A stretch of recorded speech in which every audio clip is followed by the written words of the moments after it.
നിൻ മുഖത്തു വിരിയുന്ന പ്രകാശം നിന്നെ സംതൃപ്തയാക്കുന്ന ഇടങ്ങളിലെത്തിക്കുന്നു.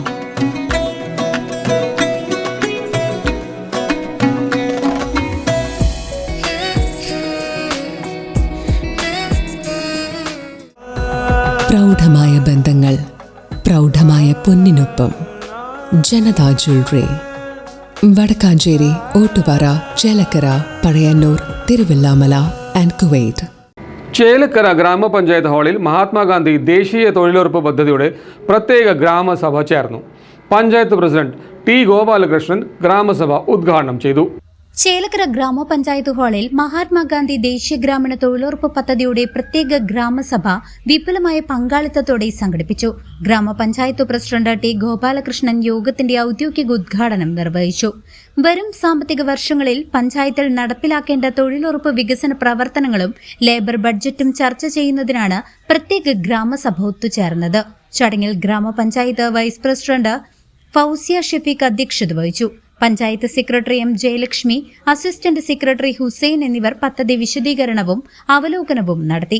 വികസന കാര്യങ്ങൾ ജനങ്ങളിലേക്ക് നേരിട്ടെത്തിക്കുന്നതിന്റെ ഭാഗമായി നടന്ന യോഗത്തിൽ വിവിധ വാർഡ് മെമ്പർമാരും ജനപ്രതിനിധികളും തൊഴിലുറപ്പ് പദ്ധതിയിലെ ഉദ്യോഗസ്ഥരും ഗുണഭോക്താക്കളും പങ്കെടുത്തു. അവിടുത്തെ ജനങ്ങളുടെ ഏറ്റവും അടിസ്ഥാനപരമായ പ്രശ്നങ്ങൾക്ക് അവരെ അതിന് സഹായിക്കുക എന്നതാണ്. അത്തരം ഒരു ഉദ്ദേശത്തിലാണ് നമ്മൾ ഇന്നിവിടെ ഈ ഗ്രാമസഭ വിളിച്ചു ചേർത്തത്.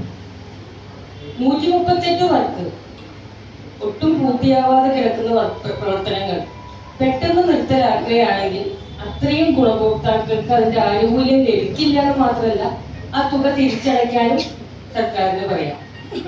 നേരത്തെ ഇവിടെ ഒരാൾ പറഞ്ഞ പോലെ നമുക്ക് ഫണ്ട്, ലൈഫിന്റെ ഫണ്ട് കിട്ടാൻ ഞങ്ങൾ എങ്ങനെയാ പണിയാം, വാസ്തവമാണ്. പക്ഷെ ഇതൊന്നും നമുക്ക് മുകളിലേക്ക് പറയാൻ പറ്റില്ല. അത് ഞാൻ പറഞ്ഞു, നമ്മളുള്ള സാഹചര്യത്തെ അതിജീവിക്കാൻ നമ്മൾ തന്നെ പറ്റുള്ളൂ. അതിനെ നമുക്കുള്ള നമ്മുടെ ചുറ്റുമുള്ള ആൾക്കാരെ ഉപയോഗിച്ചുകൊണ്ട് ഈ 33,000 രൂപ 90 വർക്കിന്റെ 33,000-ഓളം 369 രൂപ വെച്ചിട്ട് ഇത്രയും പൈസ നമുക്ക് നഷ്ടപ്പെടാൻ, നമുക്ക് 1 രൂപ പോലും ആരും വെറുതെ തരാത്തൊരു കാലത്ത് ഇത്രയും രൂപ നഷ്ടപ്പെട്ടാൽ അത് നമുക്ക് തിരിച്ചു കിട്ടാത്ത നഷ്ടമാണ്. അപ്പൊ ഏത് വിധേനയും അത് ലഭിക്കാനും ഒരു കാരണവശാലും നമ്മുടെ ജനങ്ങൾക്ക് കിട്ടിയ ആനുകൂല്യം നഷ്ടപ്പെടാതിരിക്കാനും നമ്മൾ എന്ത് നടപടി സ്വീകരിക്കും? CCV news, Chelakkara.